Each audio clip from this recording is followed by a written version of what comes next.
nós começarmos nosso diálogo e estamos sob o seu comando, que é um prazer estar com o senhor, com os nossos prezados ouvintes, com nossos colegas advogados. Renovamos a nossa saudação à nossa prezada presidente, professora Ana Cláudia Pirajá Bandeira, e a todos os nossos prezadíssimos colegas que puderem nos fazer companhia a partir deste instante. Legal, doutor. Bem lembrado a respeito da nossa presidente, doutora Ana Cláudia. Ela tem apoiado esse método de diálogo, de reuniões via conferência, né? Nós somos privilegiados de poder estar tendo na nossa profissão, ter essa facilidade de estar nos reunindo como comissões, até reuniões internas ali, para estar continuando, né, o trabalho que estava sendo feito, né? Reuniões periódicas, então ela realmente tem feito um belo trabalho. Doutor, hoje nosso tema, nossa live aqui é a respeito dos direitos humanos em tempos de pandemia, né? Dilemas e controvérsias. Eu queria primeiro agradecer a tua presença, a tua disponibilidade em aceitar nosso convite. Eu sou o atual presidente, para quem não conhece, o atual presidente da comissão, e vim após o trabalho magnífico do Dr. Joel e a doutora Liana. E Dr. Joel, para quem não conhece também, difícil, né? Mas quem não conhece ainda, é um renomado advogado de Maringá.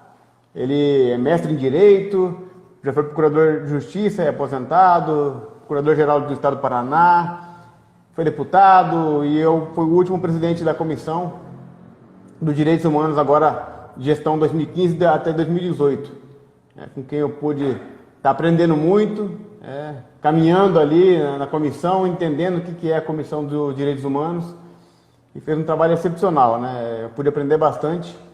E até hoje, né, quando preciso, eu procuro o Dr. Joel para estar perguntando a respeito de alguma situação. A doutora Liana é no braço direito e esquerdo também ali na comissão.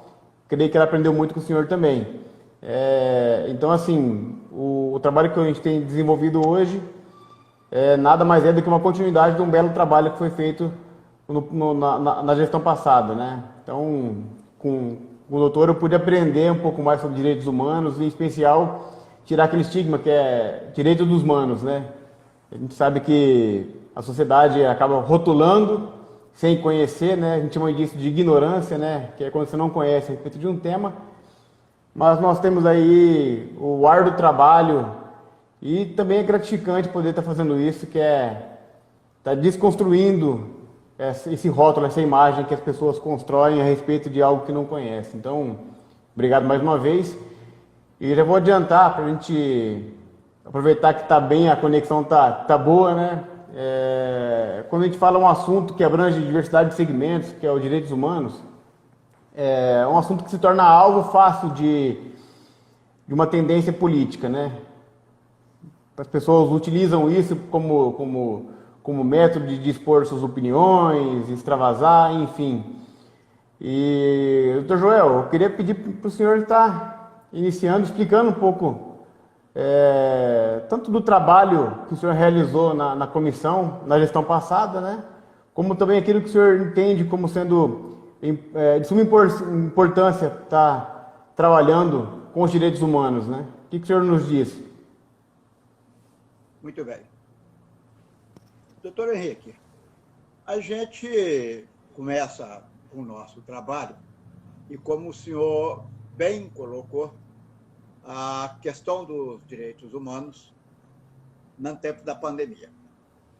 Então, a gente vai falar sobre direitos humanos, mas é muito importante também que façamos um alerta sobre o quadro que nós estamos vivendo. Sim. Um quadro, assim, muitas vezes, de desentendimento, opiniões divergentes, conflitantes. E eu, dias atrás, assistindo também numa live, uma figura que eu admiro muito, que é o Everardo Maciel, é advogado, foi secretário da Receita Federal, e ele ali discutindo com vários tributaristas, e quando ele recebeu a palavra, ele disse assim: não espera que eu tenha a solução. Não é porque eu estive na Receita Federal. E aí ele esclareceu: porque nós enfrentamos tais crises em época tais, a quebra do banco tal, a quebra do banco X, porque essa crise que nós estamos passando, ela é uma crise singular.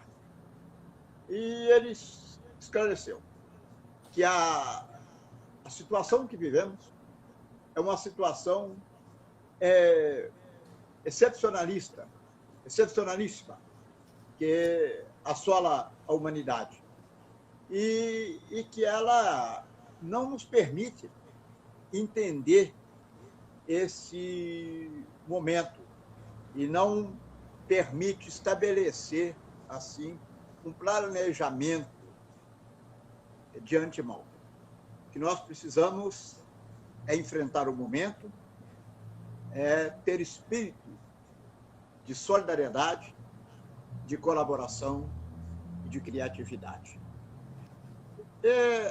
E quando nós falamos em direitos humanos, a primeira coisa que vem, porque a tutela dos direitos humanos está exatamente nisso aí. A expressão direitos humanos é o que qualifica uma sociedade como civilizada. A expressão de direitos humanos, ela estabelece um divisor entre a civilização e a barbárie. Quem respeita os direitos humanos está no lado da civilização. Quem não respeita, não interessa o fundamento do seu modo de se posicionar, seja religioso, seja político, foge à noção de civilização. A outra questão é que os direitos humanos não é uma coisa que a gente encontra pronta, é uma coisa que a gente constrói todo dia. Mas é uma questão que perpassa a vida em sociedade. Como falei a semana passada, volto a repetir, isso já nos primórdios, desde o século 539 a.C., nós já tínhamos documentos que marcavam um gesto de reconhecimento dos direitos humanos. Foi quando o Ciro, ao invadir a Babilônia, libertou os escravos, proibiu a discriminação, permitiu que fossem reconstruídos os templos, deu liberdade, e assim começou a ideia de direitos humanos, que a ONU reconhece como sendo, a partir daí, a primeira iniciativa de defesa dos direitos humanos. Nós tivemos a Carta Magna, recentemente, tivemos a Declaração da Independência dos Estados Unidos, tivemos a Declaração dos Direitos do Homem e do Cidadão, mas nós tivemos, a partir daquele flagelo, que foi a Segunda Guerra Mundial, que a comunidade internacional se alertou para uma necessidade de criarmos um mecanismo que estabelecesse melhores condições.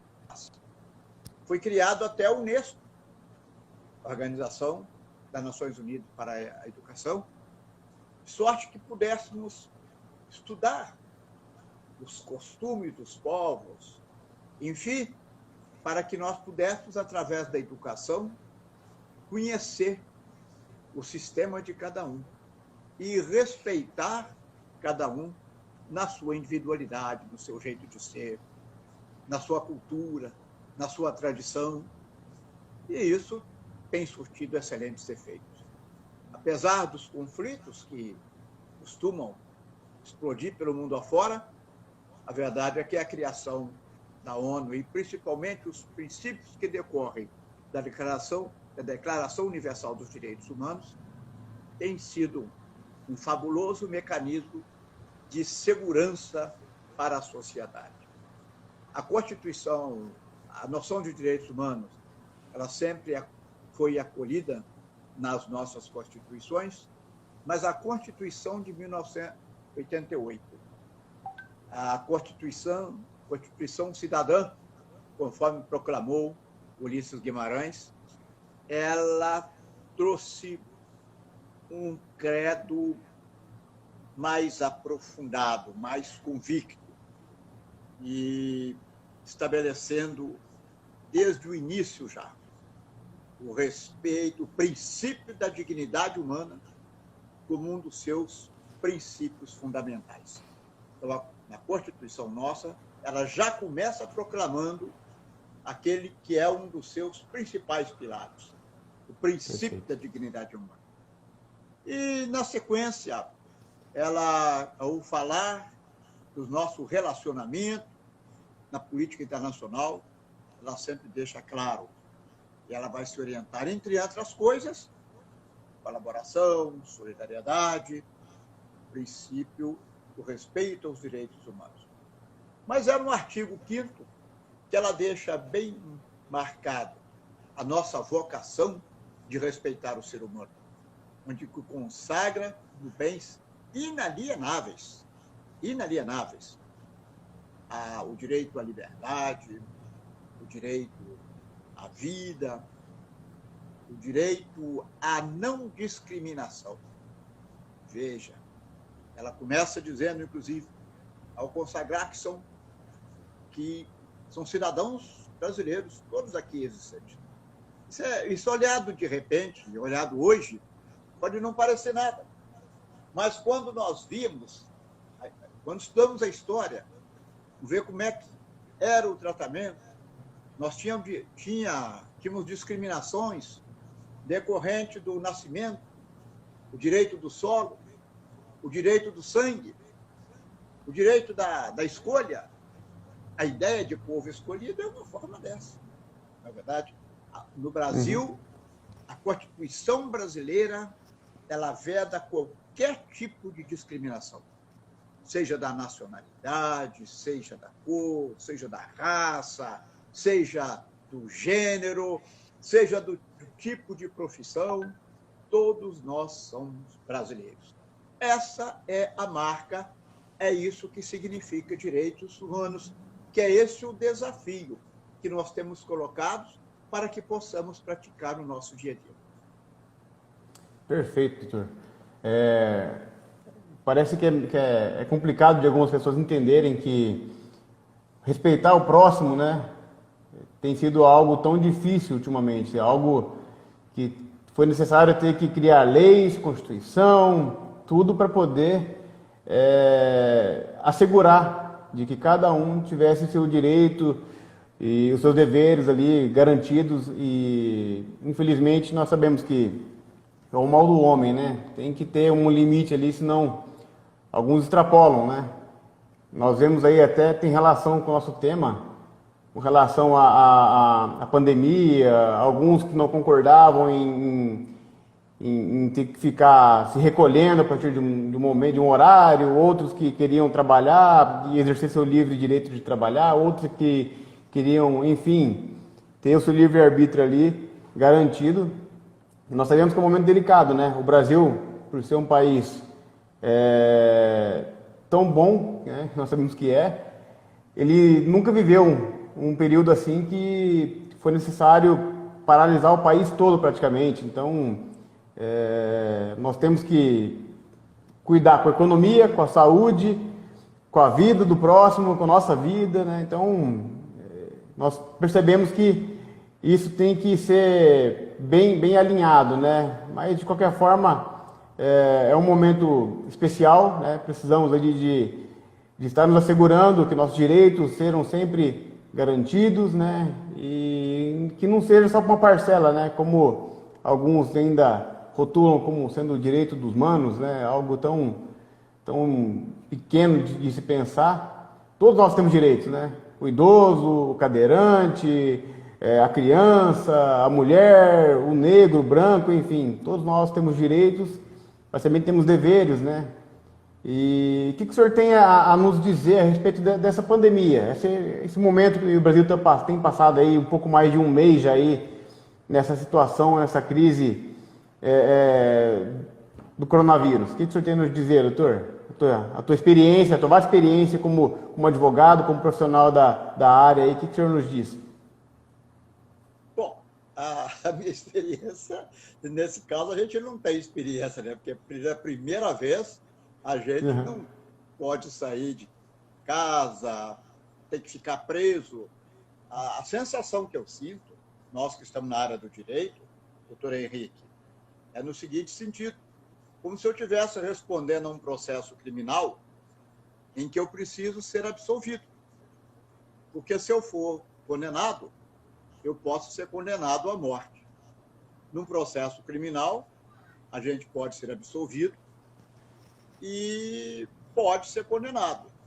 Mas se for condenado, pode pegar uma pena que vai de 1 a 4 anos, ficar no regime aberto, pode pegar uma pena que vai de mais de 4 anos até 8, ficar no semiaberto, e pode pegar uma pena acima de 8 e fica fechado, e dependendo a pena que você pegar, se você pegar 20, 30, hoje 40 anos, é a morte.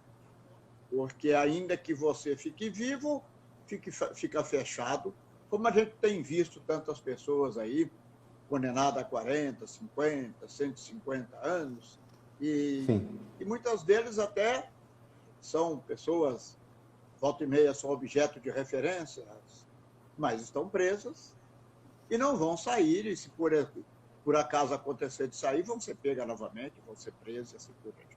Então, essa é a primeira posição que a gente sente. Mas a gente precisa seguir essas recomendações, porque é, sim, uma questão de vida ou morte. Então, nós temos um flagelo humanitário e nós temos que analisar duas coisas. Primeiro, a questão de saúde pública. Nós precisamos cuidar da saúde e precisamos de preparar, cuidar dos doentes e salvar. E lutar para salvar todos. Isso é direitos humanos. É isso que a nossa Constituição manda. E acho que é isso também que a nossa religião manda. Que a gente salve todos. Mesmo sabendo que provavelmente não tenhamos condições de salvar todos. Mas nós precisamos criar essas condições, buscar condições. Como reconhecem aí os nossos estudiosos, a humanidade não foi capaz de prever esta pandemia. O ministro Paulo Guedes, por quem eu tenho uma grande admiração, dia desses, numa entrevista, ele foi muito claro a esse respeito. Ele falou: nós estávamos monitorando esse vírus, e ainda estamos. Mas nós estávamos monitorando sob o prisma econômico, sob o aspecto da economia. Mas não imaginávamos que ele fosse causar um mal tão grande assim. Mas a Organização Mundial da Saúde também, e outros países, como vimos, por exemplo, na Itália, e na Espanha, nos Estados Unidos, que, mesmo enquanto as pessoas estavam morrendo, as autoridades ainda não estavam acreditando. Isso me faz lembrar muito a obra de ficção A Peste, de Albert Camus, que ele também começa a lidar. Primeiro aparece um rato morto, depois 2 ratos, depois milhares de ratos, depois começam as pessoas, e assim começa o desespero. Então, nós precisamos, primeiro, cuidar dessas pessoas. E temos que cuidar do outro aspecto também, cuidar do aspecto econômico. Nós precisamos cuidar das empresas, cuidar dos trabalhadores e cuidar dos empregos. E é, sim, dever do Estado intervir agora, intervir na economia, mas não só para que ele intervir para estabelecer determinações, mas ele tem que atuar, ele tem que implementar.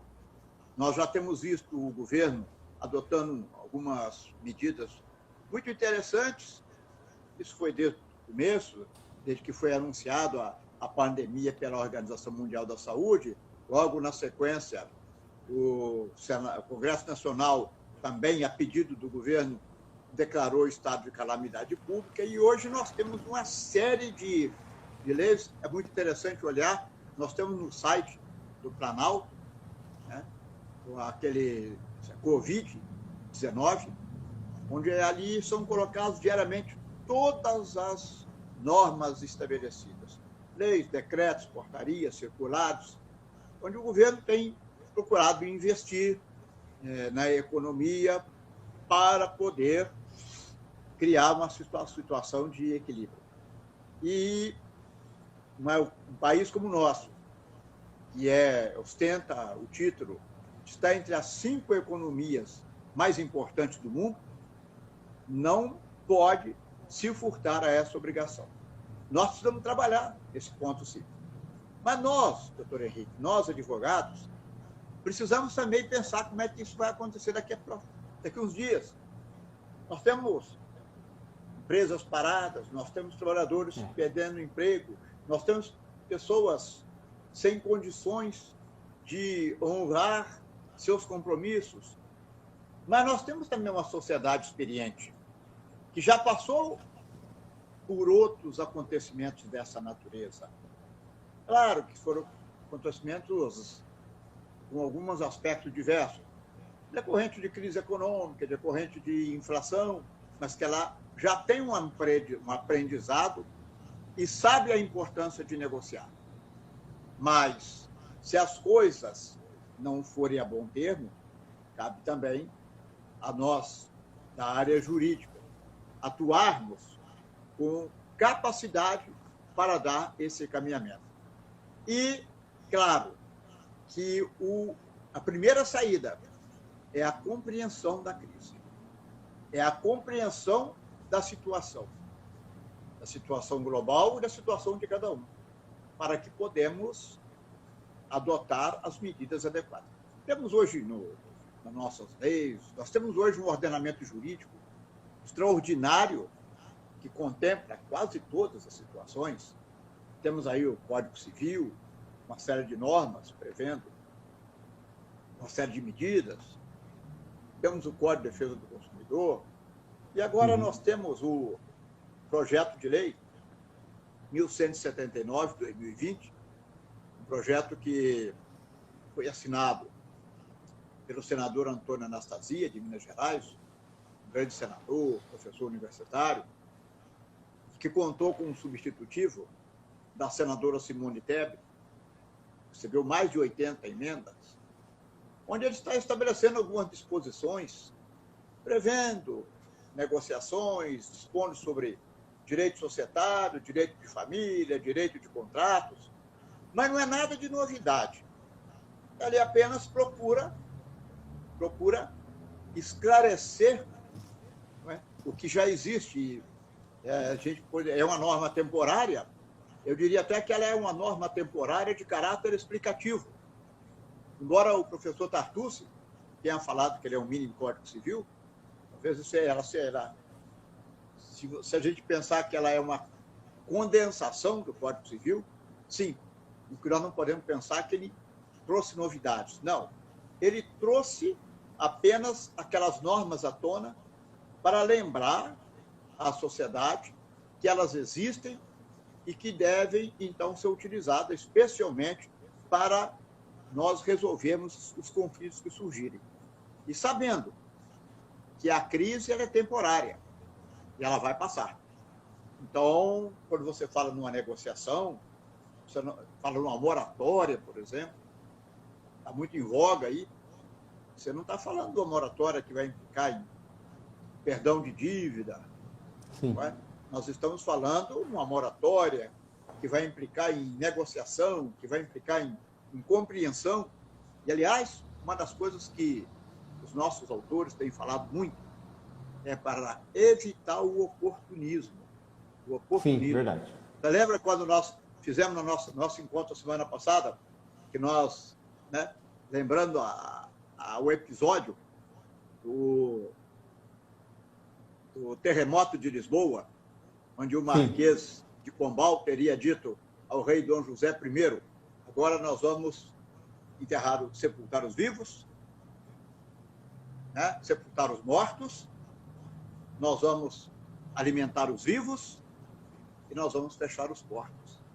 Fechar os portos significa não dar margem para saques, não dar margem para oportunismo. Então, nós precisamos, e aí vem o nosso papel como advogados, atuar para evitar o oportunismo. Porque o oportunismo desprestigia a lei e desprestigia o profissional. E aí, eu vou entrar naquela pergunta que o senhor me fez desde o começo, que eu não respondi ainda, mas não saiu da cabeça, sobre aquela questão do nosso direito aplicado à matéria penal, o direito dos humanos. E, especialmente, a questão do nosso direito aplicado agora à questão penitenciária. Certo? Por isso, cabe fazer primeiro um esclarecimento, doutor Henrique. Eu fico muito à vontade quando falo na questão dos direitos humanos. E agradeço muito a Ordem dos Advogados pela oportunidade que me deu de atuar naquela Comissão de Direitos Humanos. Se não fosse pela oportunidade tão honrosa de trabalhar com pessoas como o senhor, como a doutora Eliana e com tantos outros que estavam ali, figuras extraordinárias, mas trabalhou conosco também a doutora Valéria, como se fosse uma advogada, na nossa comissão, ela estava tudo. Mas quando falam direitos humanos, colocam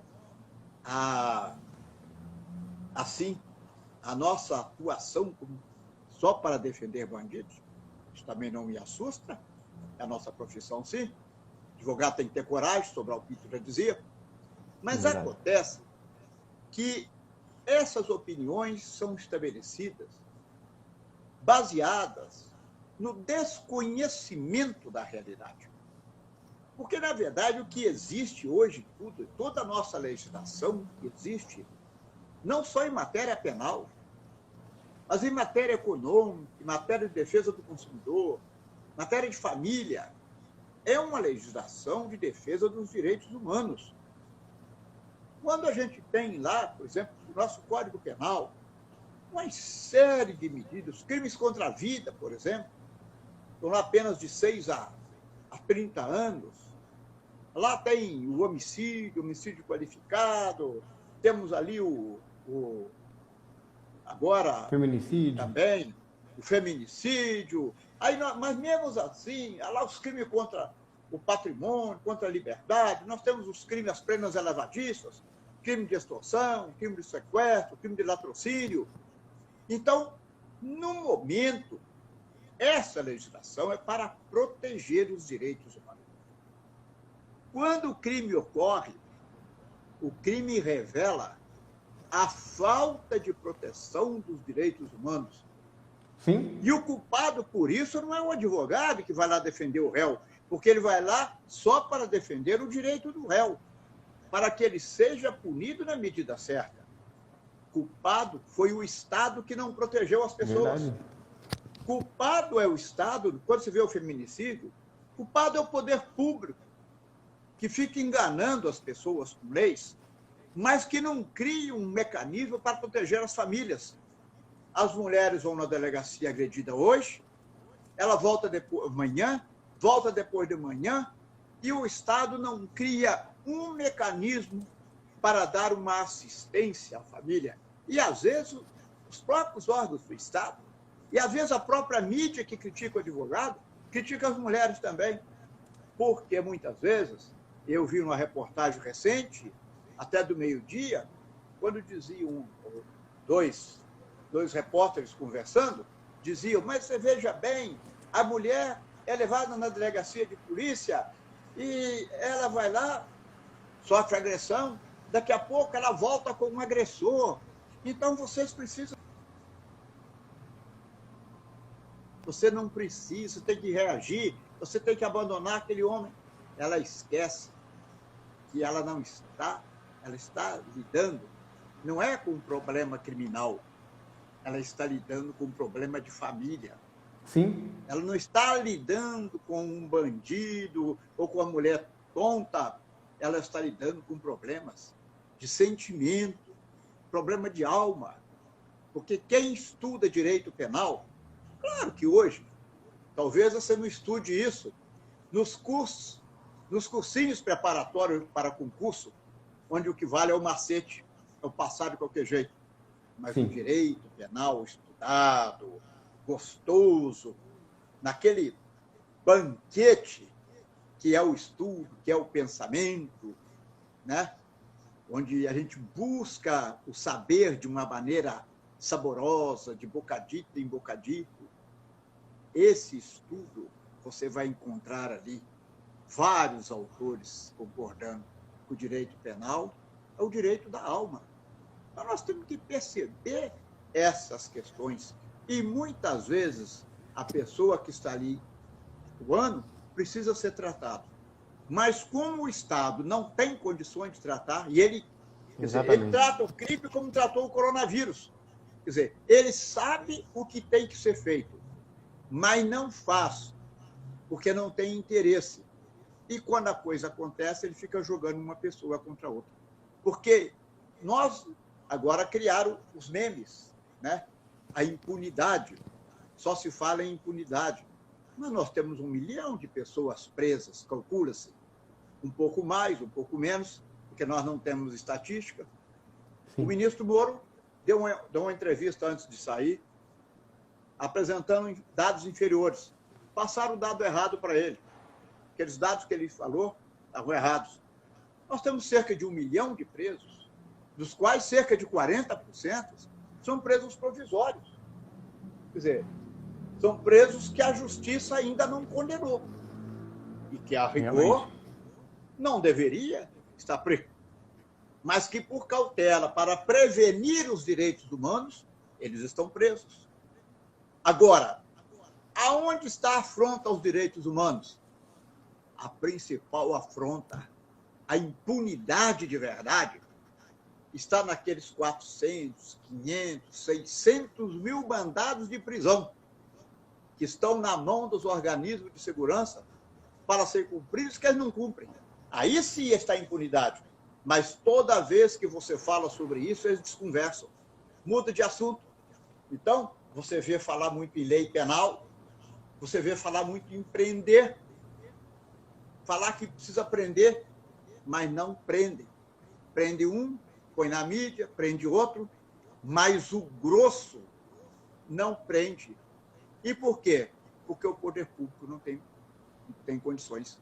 Então, o que está a afronta aos direitos humanos, doutor Henrique, a afronta aos direitos humanos, ela está naquela política fracassada do poder público, que não tem política de prevenção da criminalidade e fica enganando as pessoas com leis sensacionalistas, cada vez mais graves, feitas assim só para enganar. Agora, imagine, refletindo serenamente, o que adianta você chegar perto de um pai de família e dizer que aquele cidadão, ou a filha dele, ou aquele marido, namorado, companheiro, que bateu ou matou a filha dele, vai pegar lá uma pena de 10, de 20, de 30 ou de 40 anos de prisão, se for condenado. Enquanto isso, a filha dele está morta. Sim. E o que você vai dizer? Que tranquilidade terão os outros pais? Terão os outros filhos? As outras filhas? Que elas terão de tranquilidade? Que o que garante elas que ela vai poder viver em paz? Ah, não, mas se ele te matar, ele vai pegar 40 anos. E como eu faço para ele não me matar? É igual o caso do furto, roubo. Como eu faço para não ser assaltado? Então, o equívoco, a política, essa acusação que existe contra as comissões de direitos humanos, são acusações mentirosas, são maldosas, e elas são estimuladas convenientemente para justificar a incompetência do poder público, que não investe na proteção da sociedade. Perfeito. Tá bom? Essa observação que eu acho muito importante a gente fazer. Claro. Na verdade, a gente percebe que muitos deixam e também não têm interesse em conhecer o que são os direitos humanos, né? Aquele que julga isso como algo ruim, como uma comissão, enfim, que só defende bandido, é porque não conhece, ele também não procurou conhecer, não procurou saber o que se trata, né? Nós temos um grande rol aí de segmentos que a gente trabalha, tentando ajudar, enfim. Mas, nesse caso, falando dos presos, a gente percebe que tem uma necessidade maior porque, como o senhor disse, o Estado ele não supre a quantidade de presos que ele mantém, né? E se fosse cumprir todos os mandados de prisão que existem ainda, não teria onde colocar de forma alguma, já não tem, né?